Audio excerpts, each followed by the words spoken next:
I'm gonna show you 4 ways to build tactics in Football Manager, but here's the catch, they're all wrong. But don't worry, I'll show you why they're wrong so we can make some better tactics. Hi, I'm John YouTube and I make my own tactics. I go to one of my favorite YouTube creators, check out one of their tactic videos, skip that whole explanation part and just copy their tactic. That's sure to work every time, because they're great at tactics, right?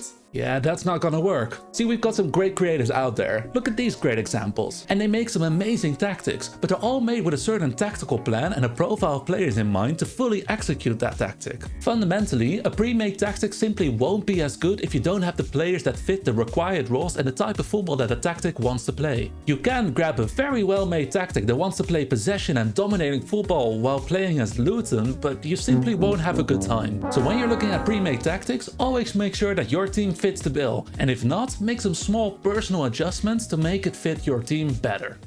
Hi, I'm Peter Powerful and I like powerful things. I want the best of the best, so I go online, check out all of the most overpowered roles and make a tactic filled with them, cause I want power! Whoa, slow down there, cowboy. Now, while certain roles can be a bit overpowered, Football Manager is smart enough to not be easily exploited. These overpowered roles become so powerful because of the tactic and the support built around them. Take the Segundo Volante, a great dynamic midfield role that can provide some late runs into the opposition's box. It's a very powerful role in this year's game, but as this defensive midfielder bombs up the field constantly, it also needs some defensive support to cover for him. Take a tactic like this, for example, built with some of the most overpowered roles in this year's game. You can see that it's very attacking. Maybe a team like Man City can pull this off, but if you're playing as Luton again, you're gonna concede way more than you're gonna be able to score. Now, don't get me wrong, you can absolutely use these overpowered roles in your tactic, but also make sure you have some defensive, supportive or cover roles to make sure you have a well-balanced tactic.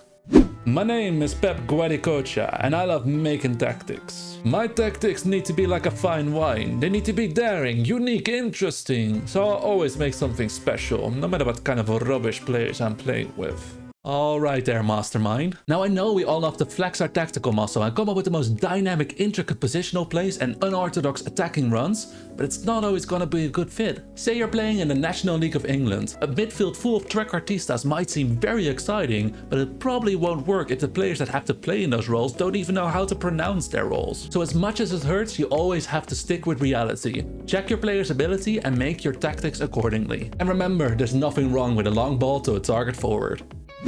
Hi, I'm Simon Simple and I like to keep it short. I like to make my tactics like my name, simple. So I just take the best players in my team, look at the roles that the game recommends they're the best in, and make a tactic based on those. The game recommends it, so it must be good.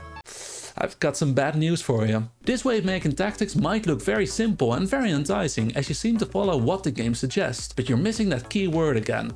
Balance. Without having built a very specific team for it, not everyone can play in the role that they're most suited for without creating some weaknesses in your tactic. Let's take Brighton for example. I've created a tactic purely by taking the highest rated players in their team and selecting the roles that the game suggests they're most suited for. Now, while I can say that the defensive line is pretty solid, the midfield and attack aren't the best. The midfield is really lacking some defensive security and the attacking line really needs some more goal scoring threats. So while this is a great starting point, you always have to evaluate how this leaves your team both in the attack and in the defense and make some adjustments to create a better, well-rounded tactic, like this in the Brighton example. And if you're unsure about how to make adjustments or how to make your own tactic, check out this video where I go through everything you need to know to make your very own tactic that works like a charm.